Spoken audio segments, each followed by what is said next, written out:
28 তারিখ যে বাচ্চাগুলো হয়েছিল আপনাদের সামনে ভিডিও তুলে ধরেছিলাম। আর এই বাচ্চাটা বলেছিলাম অনেক ফাইট করছে, পায়ে ইনফেকশন হয়ে গেছিল, পায়ের একটা আঙুল কেটে গেছে। তো কাটার পরে এখন ড্রেসিং চলছে, প্রায় জন্মের 3 দিন বয়স থেকে। দেখুন এখন অনেকটা ভালো আছে, কিন্তু আজকে একটা অন্য কারণে ভিডিওটা দেখাচ্ছি এইটাই যে আজকে চোখ ফুটে যাচ্ছে।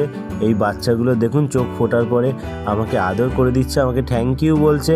কারণ কেন, এই পৃথিবীর আলো আমি দেখালাম প্রথম, তো সেই কারণে আমাকে কিস করে দিচ্ছে, কিস করে আদর করছে। দেখতে পাচ্ছেন আমার এত ভালো লাগছে।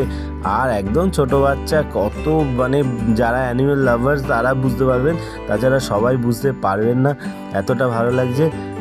আর কি বলবো আপনাদের সাথে শেয়ার করছি, আপনারা ডগ রাখুন, ডগকে ভালোবাসুন, ভালোবেসে রাখুন। আর এটা সেকেন্ড, এরও চোখ খুলে যাচ্ছে।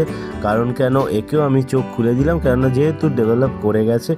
তো সেই জন্য বলবো বন্ধুরা, এই ভালোবাসার ভিডিওটা অবশ্যই যদি পারেন শেয়ার করুন, সাপোর্ট করুন, সাবস্ক্রাইব করে আশীর্বাদ করুন। বাড়ির লোক সবাই প্রচুর খুশি যে পৃথিবীর আলো দেখা শুরু করে দিল। কাল থেকে প্রচুর লাফালাফি ঝাপাঝাপি করবে এরা, যত চোখ ফুটবে আরও অ্যাক্টিভনেস বাড়ে। এটা যারা ডগ রাখেন তারা জানেন।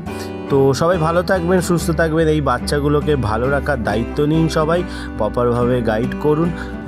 ধন্যবাদ, টাটা, বাই বাই, নমস্কার।